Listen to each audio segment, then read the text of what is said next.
அதாவது 2 மாநிலமும் உங்களுக்கு தெரியும் ஒரு அண்ணன் தம்பி மாதிரி தான். இங்கே உள்ளவர்கள் அங்கே இருக்காங்க, அங்கே உள்ளவர்கள் இங்கே இருக்காங்க, இங்கே உள்ள பெண்ணை அங்கே எடுக்கிறாங்க, அங்கே உள்ள பெண்ணை இங்கே எடுக்கிறாங்க, இங்கே உள்ள நடிகர்கள் அங்கே நடிக்கிறாங்க, அங்கே உள்ள நடிகர்கள் இங்கே நடிக்கிறாங்க.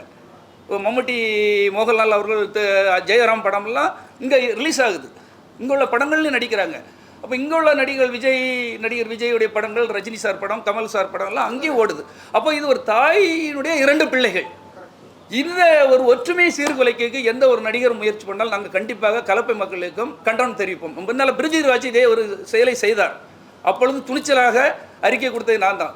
இப்பொழுதும் துணிச்சலாக நான் சொல்லுகிறேன், பிரிதிவிராஜ் போன்ற நடிகர்கள் ரொம்ப கவனமாக கையாள வேண்டும். இது ஒரு கத்தி மீது நடப்பது போன்றது தான். 2 சகோதர பாசத்தை தயவு செய்து பிரித்து விடாதீர்கள். அது எந்த நடிகராக இருந்தாலும் சரி, இந்த மாதிரி விஷயத்தில் ரொம்ப கவனமாக இருக்க வேண்டும்.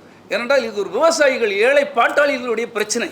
இந்த பிரச்சனையில் அனாவசியமாக ஏதாவது கருத்து தெரிவிப்பது அது ஒரு தவறான விஷயம். அது எந்த நடிகர்களாக இருந்தாலும் சரி, எந்த அரசியல் தலைவர்களாக இருந்தாலும் சரி.